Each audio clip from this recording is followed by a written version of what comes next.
Tarek Patel here from SB Live, another episode of the CIF Southern Section Sitdown. I've got quite the man sitting next to me. I got to give him the right intro. Covering high school sports for 40 years, if I'm not mistaken, and we'll correct it. I believe he's still in his first job, if I'm not mistaken, at the OC Register. It's Mr. Steve Fryer. Welcome into the studio. Thanks for coming on. Hey, it's good to be with you. Actually, I started working at the place as a part-timer in like 78 or 9, and I covered a bunch of games in the late 70s, early 80s, did some other stuff in the 80s, and then fall of 1990 started covering high school sports full-time, and it's fun. It beats working for a living. I didn't have to travel. You know, I did cover the LA Kings, some Angels games, stuff like that in the 80s. But I noticed that all the guys who were married and had kids and covered the Angels or the Dodgers or whatever, they're all kind of miserable, you know, because they're on the road, they're missing out on their son's Little League game or their daughter's dance or whatever, soccer game, whatever, and they're all missing out on that. And they all hated the teams that they covered because, you know, the players and the management treat them pretty bad. And I never wanted to hate the Lakers or the Angels or anything like that. So this seemed like a pretty fun gig. And people seem to like what I do, and the bosses seem to like what I do. So want to keep going. I'd like to go another 10 years, God willing. That's awesome. You know, I have to say that I learned that from you, Steve. I worked with Steve at the Southern California News Group for 8 years, and I don't even know if you know this, but early on, we were covering a game or something, and this is year 2, 3 at the Daily News, and I'm thinking I'm still having those high-level pro college kind of aspirations, and I'll never remember you saying, you know, hey, man, I got to go to everything. Kids practice, picked them up from school, went to go to their games. Right. And the high school beat kind of really allows for that quality of life. And you're home more. And so I love the high school beat. That's why I'm still doing it.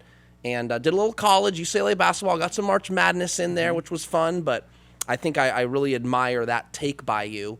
And it sounds like you really have no regrets in regard to just diving into the high school community beat for X amount of years. No, I kind of wish I'd done like a pro sports thing, so maybe I could write a book or something like that. But I have neither the skill or the discipline to write a book, so I figure I'm right where I need to be, man. Okay, stick to the column. So let me ask you this to start off. When you talk about covering high school sports, what sounds like from the late 70s to now here we are in 2023. Right. What stands out as the biggest difference in that span? The growth of women's sports, girls sports, is amazing. You know, back in the 80s and the late 70s when girls sports was just getting going, girls basketball, for example, you have like 3 or 4 really good teams and then not much of a middle class and a big drop. But now there's, you know, you still got your elite teams, but there's a lot of good teams in the middle. You know, a lot of really, and the quality of girls basketball is just gone up exponentially, whatever the word is. I'm missing a T or adding a T. What are some of the standout players?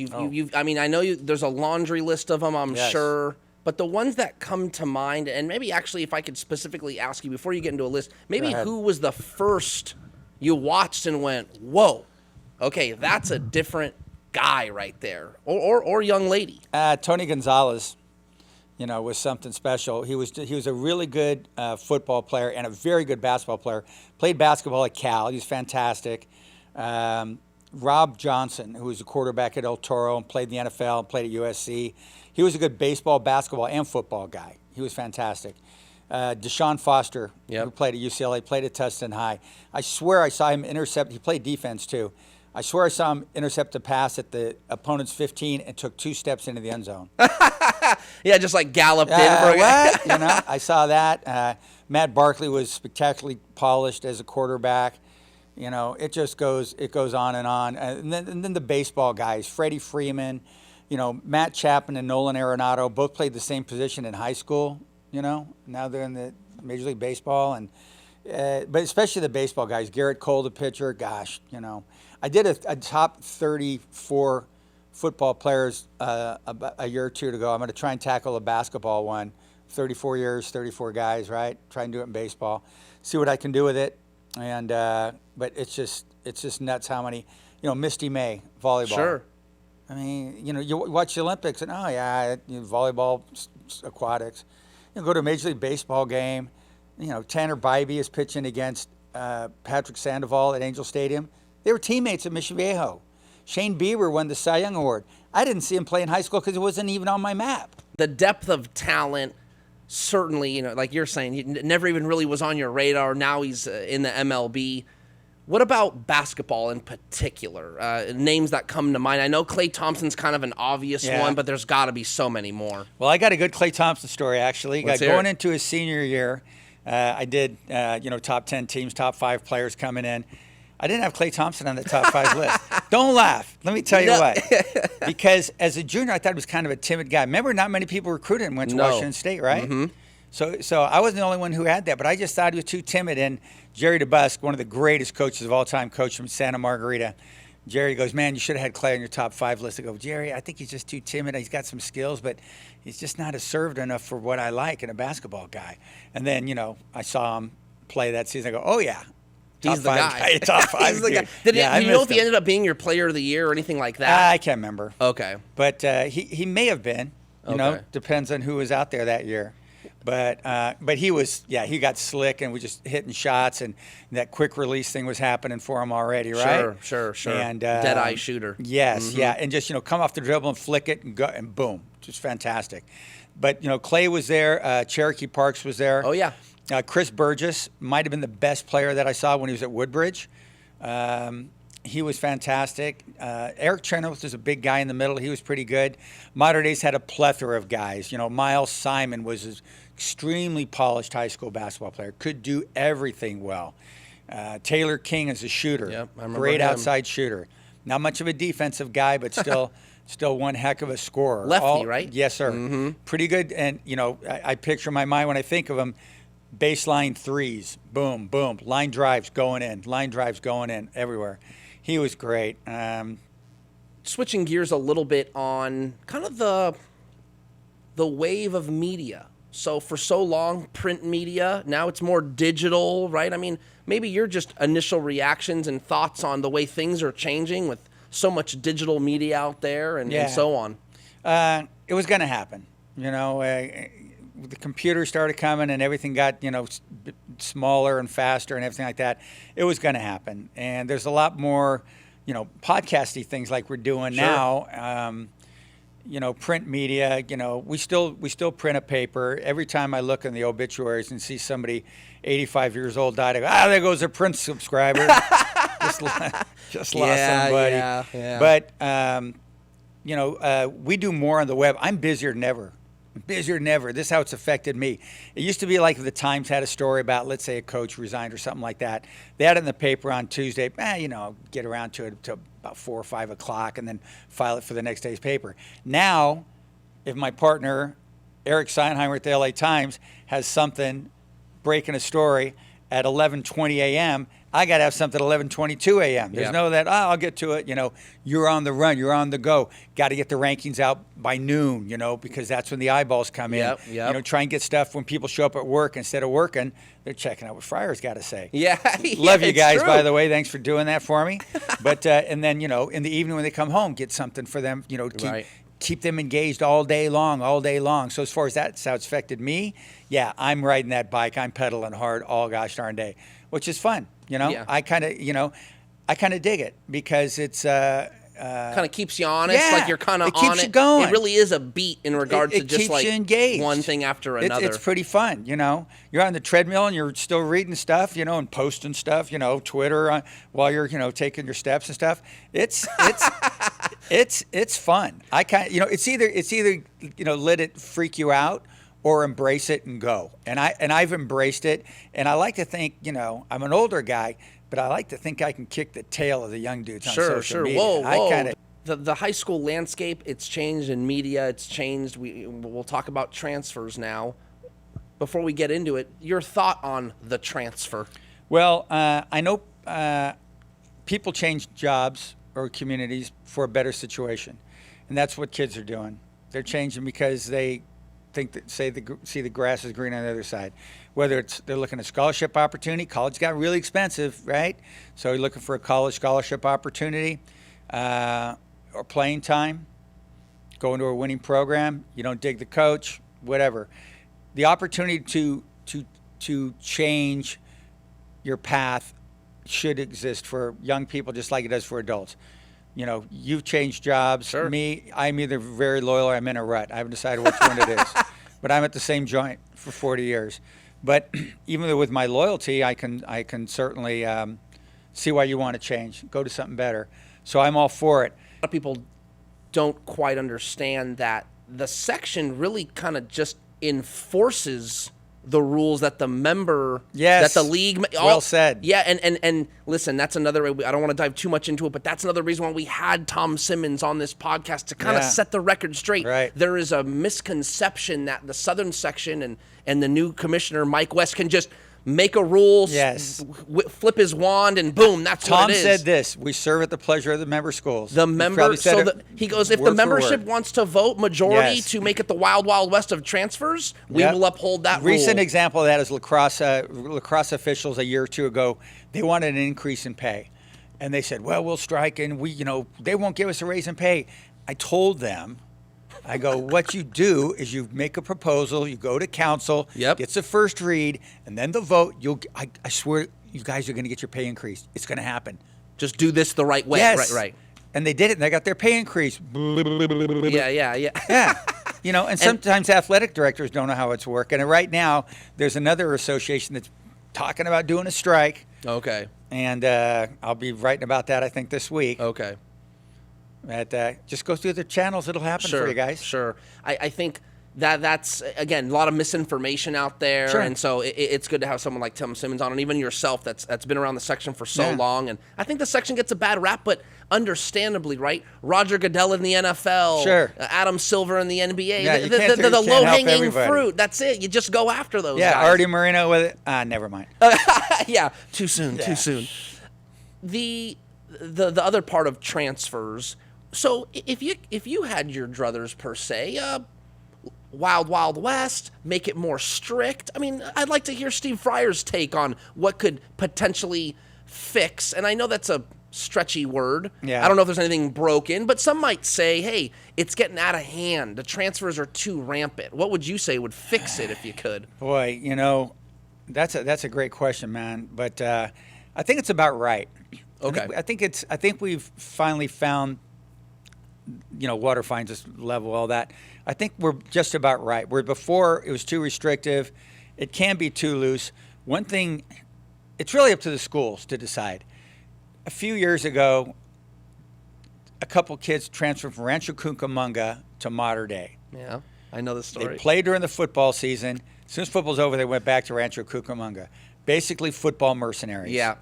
Now, It looks bad, no? If Mater Dei or any other school cares about that, and does that make us look bad?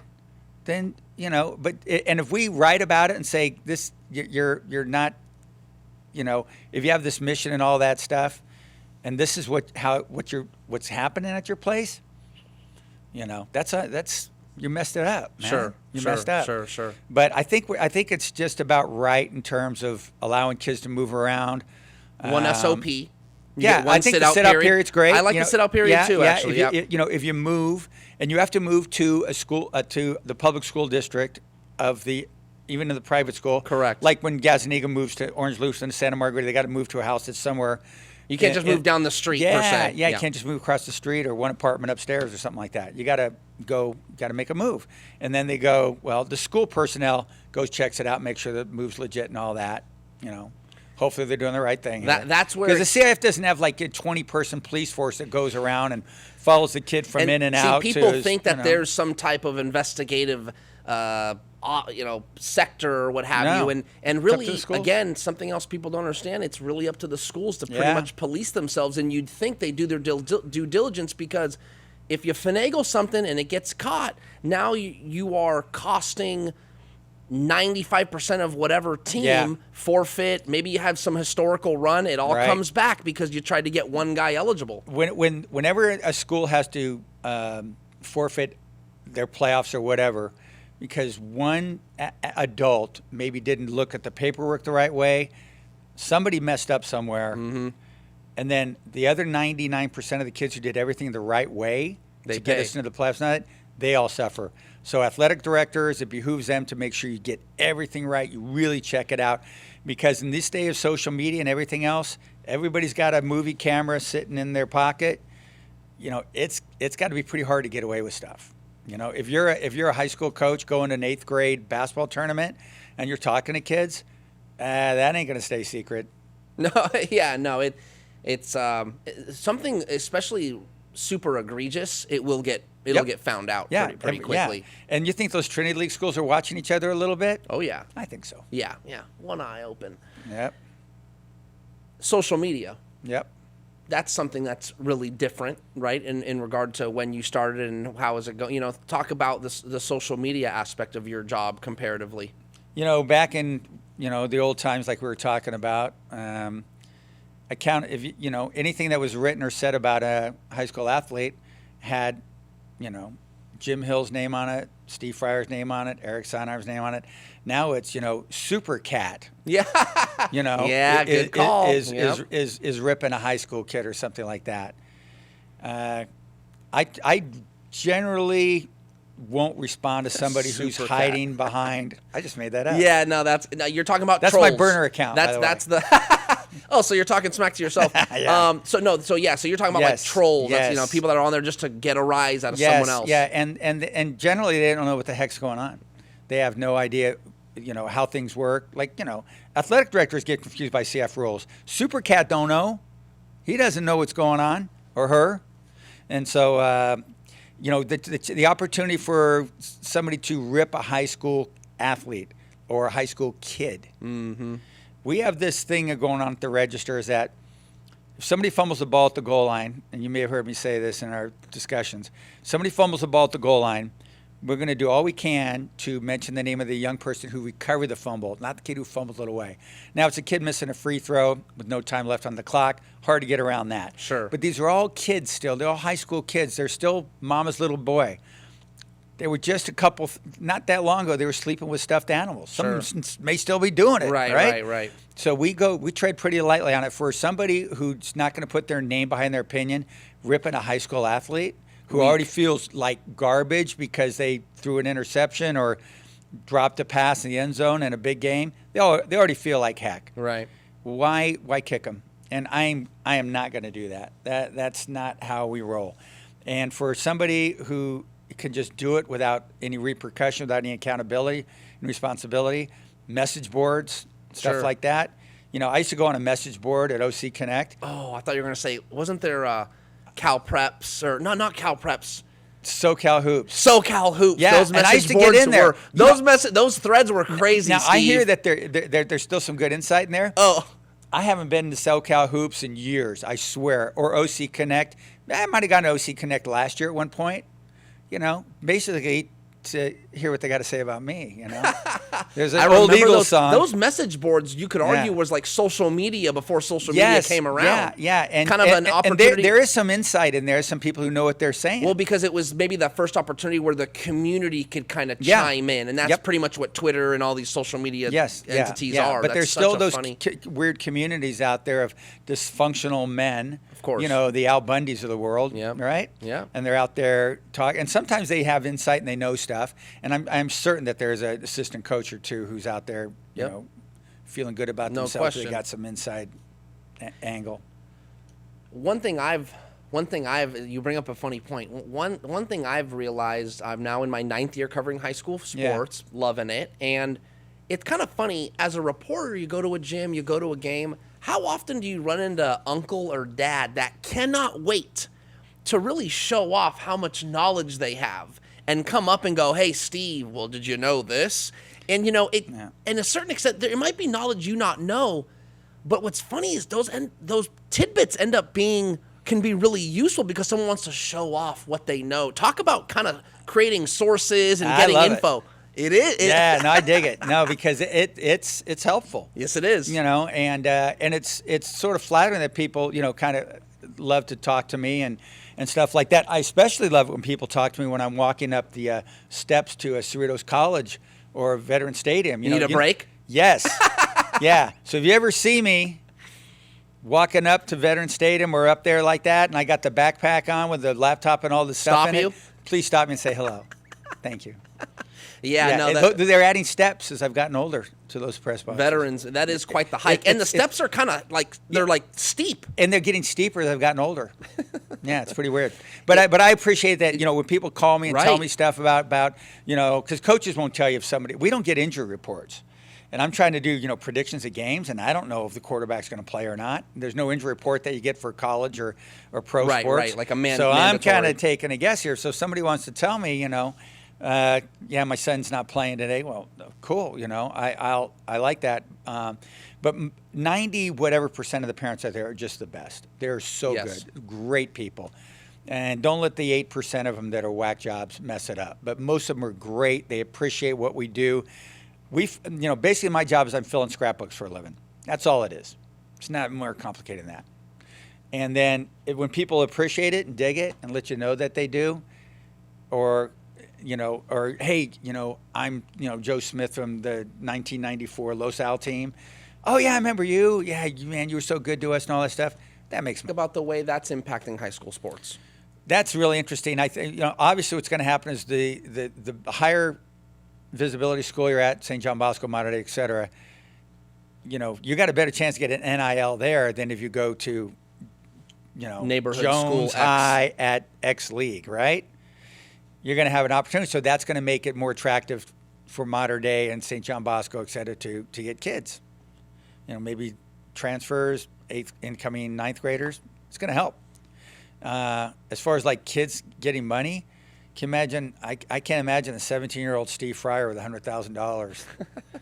Wow. Well, what's happening? Wow, you know what? Actually, no, that wouldn't have been a good idea. Well, what's happening is you get high school athletes that now have such a audience on Instagram or social media, and that there's a value there for that. So you have these local businesses or even just these online businesses. I've seen it now. See, I think there's a misconception that NIL is like a high school kid that signs an NIL deal is like what Caleb Williams is doing on Wendy's commercials. Mm-hmm. That's very, very rare. I would even argue it's not happening.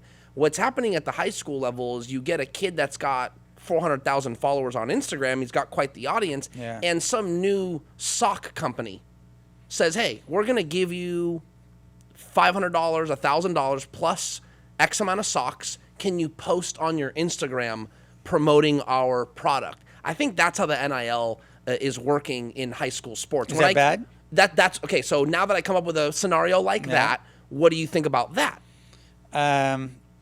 Almost has nothing to do with the school. It's just the kid, right? Yeah, it is the young person, and he can't represent his school logo on no anything emblemage. Like that. The bad part of it is and some of these families need money, man. Sure. But the bad part of it is, and I'm part of the problem, feeding kids egos. Mm-hmm. This is gonna make it worse. So there's some truth to that, right? Yeah. Is this gonna make this 18-year-old more snotty than ever?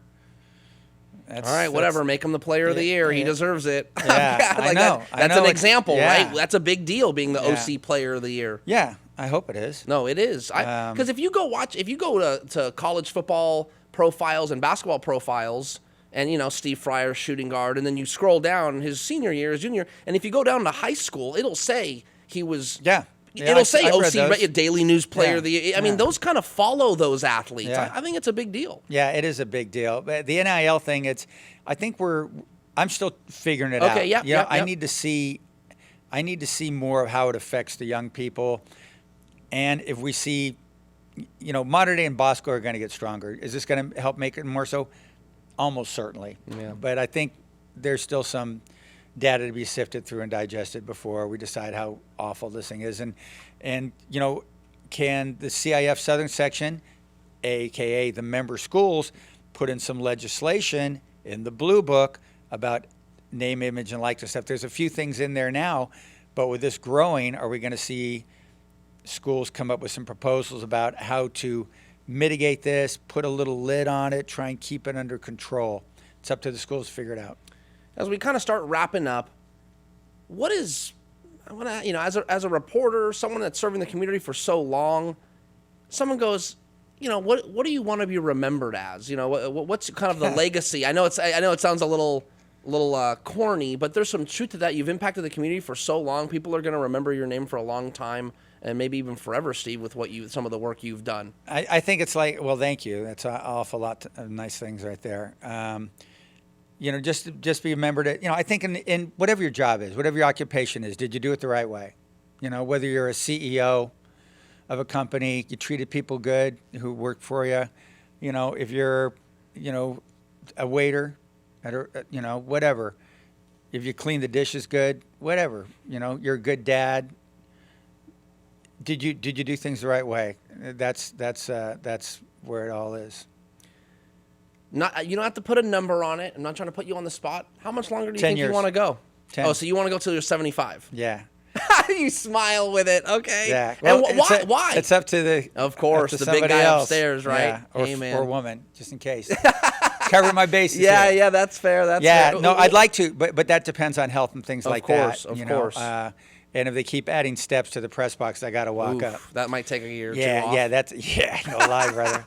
Okay, but I mean, hopefully I will. And if the people that I work with and for want me around, they could. I haven't checked my email in a few minutes, but I could be out right now. They could hire somebody half my age and half my salary right away. I work all the time like my job's on the line. Everybody should do that, whether you're the President of the United States or whether you're, like we talked about, dishwasher. Always, if we all work like our job's on the line, a lot of things get taken care of.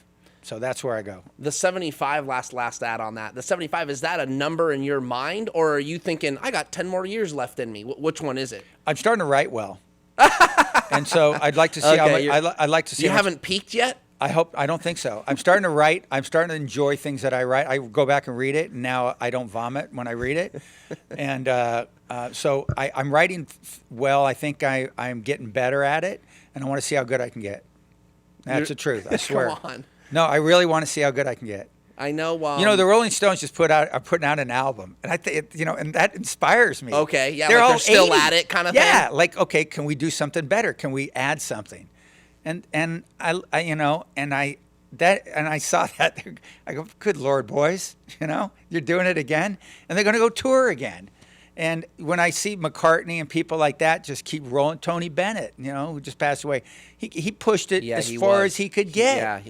That's people like that inspire me. And athletes, Tim Wakefield just passed away. He pitched until he was what? Crazy. A million. Yeah, LeBron. 20 years, and he's going to go after it, and he's still viable and still one of the top 10 players. Easily. Inspires me. Gosh darn. That's how I want to approach my gig, right? Keep getting better. How long can I be viable and be really good at it? And again, seriously, I really think I'm just starting to write well. I'm not kidding. And I like I'm starting to turn phrases better. I think I'm getting better at it, and I just want to see how good I can get. Couple more. If there's an aspiring journalist out there, media person, what would you say to that person trying to get into the sports media? Okay, I'm going to Long Beach. I'm going to do sports journalism. I'm going to get into journalism, whatever the case may be. What would your advice be to that person? Well, there's so many more things and things that I don't even know about that are ways to get into it. Like, I really don't know the podcast thing at all, right? And I should, but I don't. I'm too lazy. But I think that there's so many avenues. And like 10 years ago, I could have given good advice to somebody, but now there's so many things that I really don't know about. What's coming up in 2 or 3 years? This thing is changing really fast, right? Podcast things are happening. There's things that are going to be invented that I haven't thought of yet as platforms, right, to get it out there. Working for a newspaper, it's not what it used to be 10 years ago as far as like openings, what you can do with it. Our business is shrinking a little bit. The register's doing okay. We're actually making money. Pretty cool. But look at public relations stuff. Look at media relations. Look at writing for a team. Starting your own website, things like that. There's so many different things to do. Also, become an editor. Like, if you want to get in the newspaper business, think of becoming an editor. Everybody wants to write. Everybody wants to cover the Dodgers, Lakers, etc. But editing, you can become an editor. You're still reading sports stories for a living. Ain't bad. Right. And then those are the guys, editors, the ones who move up and become sports editors and move up the chain into management and things like that. So there's many different ways to skin this cat. It's different now. I'm not as good 10 years ago as I was at giving advice because I don't have a real handle on what the future looks like now. Tarek Patel with SB Live, another Southern Section Sit Down coming your way soon. Thanks for joining us.